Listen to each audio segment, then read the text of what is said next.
J'adore One Piece, mais j'ai un problème. En ce moment, One Piece, ça m'ennuie quand même pas mal. Ça va être une vidéo un peu plus chill, un peu plus tranquille. On va juste parler. Je suis dans mon salon, il y a mon chat qui est à côté, il mange ses croquettes. Si vous l'entendez, c'est tout à fait normal. Déjà, on va revenir un peu sur mon rapport à One Piece. Moi, j'ai commencé One Piece, j'étais en sixième, j'avais donc 12 ans. Donc ça fait 16 ans que je lis One Piece. Je pense donc être à peu près légitime de donner mon point de vue sur l'œuvre. Désolé si vous voulez pas. On va tout mettre dans le contexte. Faut aussi que je vous parle donc de comment je consomme One Piece. Je vais pas lire les scans dès qu'ils sortent, je vais pas regarder l'animé dès qu'il sort, je vais pas regarder les spoilers sur Twitter ou je sais pas quelle connerie. Moi, j'attends que le tome sorte en France. Donc moi, je le lis sur ça, la plupart du temps, le jour même de la sortie. Donc vous voyez, du manga normal, quoi. C'est un manga. Encore une fois, je vais le repréciser, mais j'adore One Piece. Mais force est de constater qu'il y a des trucs qui vont pas du tout. Et il faut en parler. Pendant la lecture du dernier tome, donc celui-ci, il y a eu des trucs qui m'emmerdaient vraiment, et j'en ai parlé sur Instagram. Et donc j'en ai profité pour vous demander ce que vous en pensiez de One Piece en ce moment. Et vous m'avez répondu, on va regarder ça tout de suite. Un B créature AE nous dit banger niveau émotion et enjeu. Bon, SNFW Fox nous dit pic.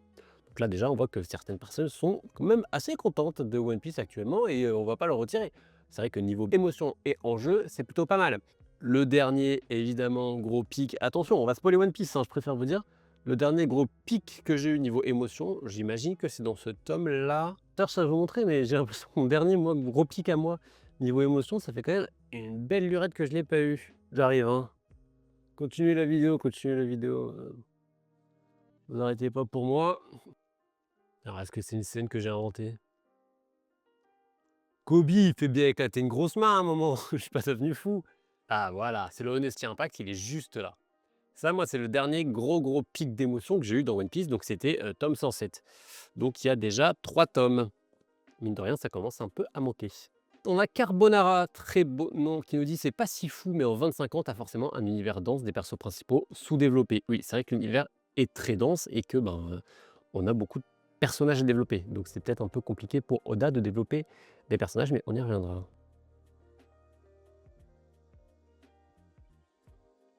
Ça a pris une autre dimension, on voit qu'il veut accélérer les choses et il se perd un peu. Oda, et d'ailleurs merci à toi Max de m'avoir fait découvrir One Piece en quatrième à Mareuil. Bisous mon Liam. De rien, c'est un plaisir. Oui, il se perd un peu, on voit qu'il veut accélérer les choses, hein, il arrive sur la fin. Bon, Oda il a dit à 5 ans que la fin elle était dans 5 ans. Et il avait dit ça aussi 5 ans avant. Donc en fait il ne sait pas quand il va finir. Il faut qu'on arrête de théoriser le nombre de temps qui reste avant la fin de One Piece. Il reste trop de temps. Ça traîne trop. Regardez, c'est pas moi qui le dis, c'est Ziotti. Ça traîne beaucoup trop, oui. Les combats sont brouillons, mais c'est pas nouveau. Par contre, l'histoire, ça n'a jamais été aussi bon. J'imagine, il n'y a pas la fin. J'imagine que c'est ce qu'a voulu dire Owen Kenobi, avec une très belle photo de Slam Dunk, peut-être. C'est une dinguerie, mais Oda force avec trop d'infos par case. Son prime, Water 7. Je suis assez d'accord avec ce bel et faible qui nous dit ça. Effectivement, le prime, je pense que c'était Water 7 aussi, selon moi. Pour moi, à partir de post-ellipse, il y a eu un dôme, il y a eu un gros dôme. Trop long et ça part dans tous les sens. Et oui, Émile Ouli, je suis bien d'accord avec toi, allez la suivre sur Instagram, elle fait du très bon travail. Je suis fan de la partie avant l'ellipse, dès 2 ans, après c'est compliqué, je suis bien d'accord. J'ai abandonné au tome 48, trop long, dessin illisible, trop de personnages, pareil, peux rien dire, je suis d'accord. Vraiment pas ouf, ça a perdu de son charme, les flashbacks sont mieux que la trame principale, réelle. Alt nous dit vraiment les bons termes. Allez le suivre sur Instagram, il fait du très bon boulot. Nicky Hunter qui nous dit nul. Bon, bah voilà, les arguments sont pas là, mais il y a un avis qui est tranché, qui est dur. Plutôt cool, mais j'attends la fin de l'arc pour juger. Quel arc? Je sais pas. Trop long, pas envie de commencer. Bon, on a grosso modo des gens qui sont d'accord avec moi. Bon, c'est pas un sondage, on va pas faire un sondage d'opinion, je suis pas une assez grosse communauté, 30 personnes qui ont répondu, voilà. Mais ça nous donne quand même une opinion de ce que les gens peuvent penser de One Piece. Grosso modo, c'est long et c'est brouillon. Mais alors, est-ce que c'est vraiment aussi brouillon que ça? En fait, le truc qui m'énervait dans ce tome-là, je vais vous le montrer en choisissant une page au hasard. Regardez-moi ça. Alors, où est-ce que ça va être? On va en avoir ici, ici, et ici. Vous voyez toutes ces petites cases là? Prenons encore une autre page au hasard, tac. Voilà, ici on en a, eh, marrant celui-là. Regardez, ici on en a un ici, une toute petite case. Et là, si vous regardez bien, elle est si fine qu'elle a été découpée carrément en coupant le texte, en coupant le livre, pardon. Ici, on en a encore une là. Bon, alors ici, c'est l'apothéose. On en a une là, on va en avoir ici, on va en avoir peu partout. Ici, bon, on en a une, elle sert, il n'y a rien dedans. Regardez, celle-là, elle est coincée dans la reliure, on n'arrive même pas à comprendre ce qu'on voit dedans. Oh putain, alors là, l'apothéose. Oh là, ici, ici. Alors là, on va en avoir aussi ici une petite case. On va en avoir ici. On va en avoir ici, ici, ici. Bref, on en a partout. Pourquoi faire? Ton manga, c'est ça, frère. C'est du 10 par... c'est 15 par 21, c'est ça? La taille d'un manga, 16 par 21, je sais plus. Tu peux pas mettre ton information, ça rentre pas. Ça rend le truc illisible. Pourquoi? Pourquoi faire ça? Pourquoi rendre le tout si illisible? Ça mène à rien. On comprend pas ce que tu fais. Moi, ça fait 2-3 tomes que je me rends compte. Vraiment, vraiment, vraiment. Pour moi, c'était brouillon, mais avant, j'avais pas l'impression que c'était si grand que ça. J'ai quand même été vérifié. Et en fait, le problème, il a démarré à Onigashima. Avant, il y en avait quand même quelques-unes, mais pas autant. Alors, à quoi elles servent ces petites cases? En fait, je l'ai remarqué aussi dans Berserk. Il y en a aussi dans Berserk, ces petites cases. Dans Berserk, on peut regarder ici. Il y en a là, en haut. Et il va y en avoir aussi, je crois, un peu plus tard, ici. Là, elles sont en verticale. En verticale. Dans Berserk, comme c'est un peu plus lisible, on se rend plus compte à quoi elles servent ces cases. En fait, elles sont là pour montrer le temps qui passe ou l'action qui change de lieu. La page, comme le temps, elle va se diluer pour montrer qu'on va passer d'une temporalité A à une temporalité B, ou même d'un lieu A à un lieu B, ou d'un personnage A à un personnage B, comme c'est très souvent le cas pour One Piece. Avant, apparemment, Oda arrivait à montrer que l'action changeait de lieu sans mettre ces petites cases, mais maintenant, c'est problématique. Tu te rends bien compte que quand la taille de ton manga, c'est ça, tu peux pas te permettre d'en mettre autant. Alors évidemment, là je critique parce que c'est ce format-là. Si One Piece était à ce format-là, on aurait peut-être moins le problème. Mais le fait est que c'est pas le cas. Le fait est que le matériau dans lequel moi je le lis, c'est ça. Et c'est pas plus. D'aucuns pourraient me dire, oui mais One Piece, ça sort dans le Jump. Donc c'est plus grand. Et bien sûr que c'est plus grand. Mais pour avoir eu un Jump entre les mains il y a quelques temps, je peux vous dire que non.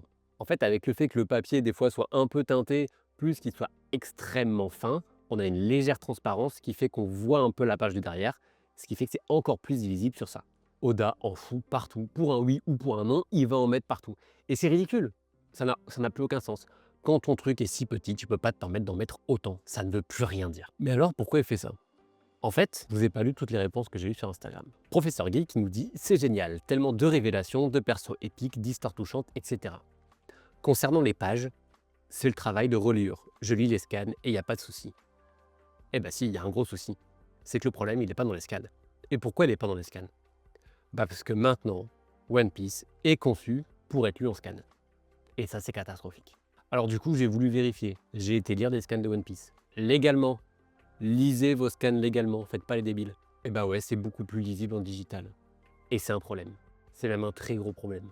Le format physique, il est majoritaire. En fait, ça fait des années qu'on nous bassine avec le fait que les livres numériques vont supplanter les livres physiques. Que bientôt, le format physique, il va s'écrouler. Et dans les faits, c'est pas tellement vrai.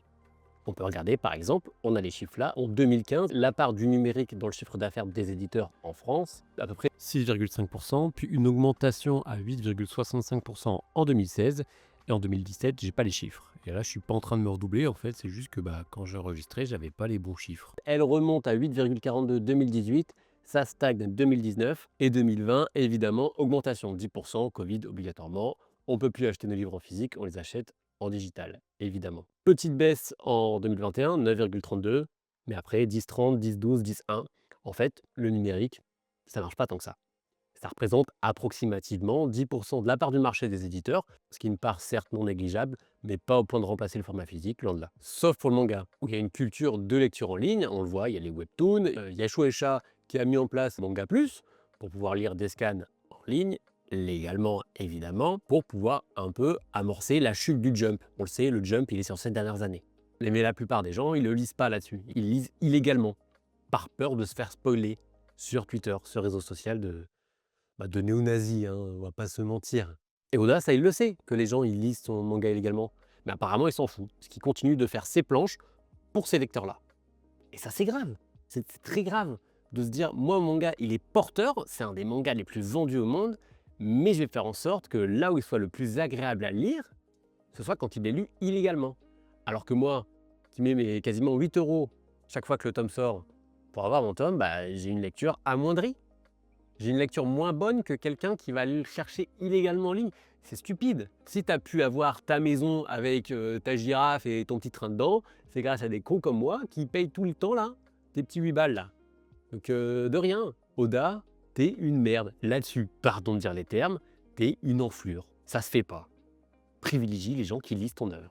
Ça dégoûte. Mais il n'y a pas non plus que ça qui m'énerve, et maintenant on va parler des foreshadowing. Les fans parlent souvent de foreshadowing, comme si tout était planifié depuis 25 ans. Mais il y a beaucoup de fois où je pense que c'est plus de la coïncidence qu'autre chose. Il y a beaucoup d'éléments qui n'étaient pas du tout annoncés. Oda, il s'est fait plaisir là en dessinant des samouraïs, et puis bah forcément, comme l'œuvre elle a 25 ans, au bout d'un moment, on arrive à un monde où il y a des samouraïs. C'est pas un foreshadowing, juste, ça se passe comme ça. D'autant plus dans une œuvre japonaise, où les samouraïs font partie intégrante de la culture. Forcément, il y a un moment où on va aller dans une île de samouraïs. Personne n'est dupe. Attention, je ne suis pas du tout en train de dire qu'Oda n'a pas réfléchi son œuvre en amont. Il y a des choses, évidemment, il les savait. Il y a des choses, il sait où il va. Il n'est pas non plus complètement con. C'est pas ce que je dis, qu'on soit bien d'accord. Mais ce truc du génie du foreshadowing, moi, j'y crois pas. Je peux me tromper, c'est sûr, mais pour l'instant, moi, j'y crois pas. Ce qui fait ça, c'est la longévité. Plus il y a de chapitres, plus on peut relier les points qui, à la base, n'avaient rien à voir ensemble, tout simplement. C'est comme avec les Simpsons. Les Simpsons, ils lisent pas vraiment l'avenir. C'est tellement long que forcément, au bout d'un moment, les étoiles s'alignent et font que ce qui se passe dans les Simpsons, ça se passe dans la vraie vie. Pareil pour One Piece. Ce qui se passe à ce moment-là, en fait, on peut le relier avec ce qui se passe là, parce qu'en même temps, il y a eu 1 milliard d'intrigues. Forcément qu'il y a des choses qui se rejoignent un peu maladroitement. Et on le sait, Oda l'a dit lui-même que certains prétendus foreshadowing, en fait, ça n'en était pas. C'était que des réutilisations d'images ou d'idées. Voilà, il dessine des samouraïs, comme je vous le dis. Ah, je me rappelle, j'avais fait cette illustration avec des samouraïs, c'est pas mal. On va les réutiliser. C'est pas un foreshadowing, t'es beau. Mais c'est pas ça. Le mythe du Oda pense tout depuis 1997. Il n'est pas vraiment vrai, c'est un mythe. Il sert surtout maintenant à donner une aura démesurée à l'œuvre qui, elle n'a pas besoin de ça, c'est One Piece, on sait, c'est bien. Mais pas pour le foreshadowing. Et Oda, ça il le dit lui-même, il réécrit, il change ses plans très très souvent. Et le gros problème avec le foreshadowing, ça fait que les gens n'ont pas le droit de critiquer One Piece. Parce que si tu critiques ça, oui, mais on peut pas le critiquer parce que ça a été déjà dit avant. Il avait dit qu'il ferait, regarde, cette mouette qui apparaît dans le chapitre 2, ça veut forcément dire un truc incroyable pour le chapitre 1943. Pas spécialement. Et pendant le montage, je suis tombé sur cette vidéo pour appuyer mes propos. Oda a fait un foreshadowing dans le dos du tome 2 de One Piece. On peut y voir un lapin avec une pendule, que l'on retrouve dans la page de couverture du dernier chapitre de One Piece. Mais c'est le lapin d'Alice, mec. C'est probablement le lapin le plus connu au monde. Pour un manga aussi référencé que One Piece, c'est pas étonnant qu'il soit utilisé, même plusieurs fois. La glorification du foreshadowing, elle empêche parfois de critiquer l'œuvre, parce que tout est justifié après coup, en fait. Pour beaucoup de choses, moi je pense que c'est juste des retcons. Mais je peux me tromper, j'ai pas la science infuse, pas comme Oda. Dites-moi ce que vous en pensez. Est-ce que c'est vraiment autant un génie des foreshadowing, ou je suis juste un aigri? Maintenant, on va parler des fans. Et attention, je parle pas de tous les fans de One Piece. Not all One Piece fans. Cependant, voir des gens dire que One Piece est la plus grande œuvre littéraire des 2 derniers siècles, faut vraiment pas avoir lu beaucoup de bouquins. Je dis ça alors que j'en côtoie. Des gens comme ça, moi j'en ai un dans mon entourage proche. Je t'adore, mais t'es complètement fou, mon pauvre. Et je dis pas ça comme ça, c'est pas un truc lancé en l'air comme ça. Des commentaires comme ça, j'en vois beaucoup. Regardez celui-ci. La plus grande œuvre littéraire depuis les 2 derniers siècles. Il faut être fou, ma parole. Évidemment que non, One Piece n'est pas la plus grande œuvre littéraire de tous les temps. C'est fou d'avoir à le préciser. C'est ton œuvre préférée, j'entends, et c'est tout à fait compréhensible. Mais la plus grande œuvre de tous les temps, enfin, mais ça va pas, non? Mais aérez-vous, lisez des livres, puis merde, élevez vos standards. C'est ok d'être exigeant. Faut pas avoir lu beaucoup de livres pour dire que ça, c'est la plus grande œuvre de tous les temps. C'est excellent, je vous le dis. Moi, je défendrai cette œuvre, je l'adore. Mais la plus grande œuvre de tous les temps, vous savez ce que ça implique? Ça veut dire que tout ce qui a été fait en livre, en album, en BD, en comics, que vous voulez, même des romans, prenons des romans, nul à chier à côté de One Piece. Parce que One Piece, c'est la plus grande œuvre littéraire depuis les 2 derniers siècles. C'est-à-dire qu'en 200 ans, il n'y a personne qui a écrit mieux que ce putain de pirate élastique. Non mais c'est dingue de penser ça. Je vois pas comment je peux démonter cet argument autrement. L'autre problème en ce qui concerne les fans, c'est évidemment la lecture des scans illégaux. Je pense que One Piece doit être le manga le plus touché et de loin par le problème. Les gens veulent pas se faire spoil sur Twitter parce que les gens lisent les scans illégaux et donnent les spoils sur Twitter. Donc du coup, ce qu'ils font, c'est qu'ils vont lire les scans illégaux avant que les scans légaux sortent. Et en fait, c'est un cercle vicieux. Et c'est horrible. Parce que ce que ça fait, c'est que ça donne aucune thune ni à l'auteur, ni à l'éditeur, ni à aucune personne du circuit du livre. Donc c'est quand même fou de se dire qu'il y a des gens qui érigent Oda en sacro-saint de la littérature, mais qui à côté sont pas foutus de juste attendre pour lui donner de l'argent. Si vous êtes tant fan de son travail, vous voulez que son travail soit rémunéré, pourquoi vous lisez légalement alors? Vous allez pas bien? C'est un peu alambiqué. Moi perso, je ne fais jamais spoiler One Piece. Je découvre ce qui se passe quand j'achète mon tome en librairie en fait. Après, je suis plus sur Twitter. J'ai quitté Twitter pour le bien de ma santé mentale, et j'imagine que ça aide beaucoup. L'aventure me manque dans One Piece. Jordan est beaucoup plus dans un aspect où le lore finit de s'étioler, de se diversifier, de s'interroger lui-même, et du coup, on n'est plus dans ce truc de découverte de nouveaux lieux, de nouvelles ambiances, de nouveaux personnages incroyables. Maintenant, tout s'imbrique pour arriver à un même point, la découverte du One Piece. Mais du coup, les ambiances du début, où ça passe du moment entre les membres de l'équipage, on les a plus, parce qu'il n'y a plus le temps. Et j'ai eu ce même truc avec Dragon Ball versus Dragon Ball Z. Désolé les gars, mais pour moi, Dragon Ball fout droit Dragon Ball Z. Vous avez beau me mettre des combats, à me faire briller le cul, moi je m'en fous. Moi je veux de l'exploration, je veux de l'aventure. One Piece pense que c'est avant tout un manga d'aventure, et pas un manga d'action. Et là en ce moment, c'est plus un manga d'action que d'aventure. Après l'ellipse, les arcs sont beaucoup plus centrés sur des conflits politiques, Okay, guys, but you can all promise me that we are going to fight Macron after him. Hein? des organisations et des big boss à abattre. Alors c'est cool, hein, mais c'est juste cool. Moi de base, j'étais pas venu là pour ça. Il y a évidemment plus toute l'aura de nouveauté qui faisait le charme du One Piece des débuts. C'est peut-être aussi moi le problème, c'est moi qui ai changé. Je vous l'ai dit, j'ai commencé One Piece il y a 16 ans, je suis plus le même qu'à l'époque. Et peut-être que c'est pour ça que j'arrive plus à apprécier mon œuvre autant que je le faisais à l'époque. Et c'est ok, croyez-moi, on peut changer, on peut tout à fait changer. Moi, je suis plus le même qu'à 12 ans, encore heureux. Mais ça fait que j'apprécie plus l'œuvre de la même manière que je le faisais quand j'avais 12 ans. Moi, j'aimais bien ce petit côté road trip maritime avec des petites scènes de vie de l'équipage qui se parlaient, qui savaient parler entre eux, parce que c'est aussi un truc maintenant, l'équipage ne sait plus parler entre eux. On a perdu tout ça au profit d'une ambiance beaucoup plus lourde. Et c'est dommage. C'est normal que l'histoire devienne plus sérieuse au fil du temps. Mais ça s'est fait au détriment de tout l'aspect aventure. Et moi, je trouve ça dommage. Aussi, j'ai un problème mineur, hein, on va en parler vite fait. Le design des personnages, des vêtements, était incroyable avant l'ellipse. Maintenant, c'est nul. Regardez ça, là, des bottes magnétiques. M'en fous, moi. Des robots de cons. Des trucs de viking de nuls. Moi, je veux ça, là. Regardez ces fringues, là. Des vraies tenues stylées des années 2000. Moi, ça me manque aussi, ça.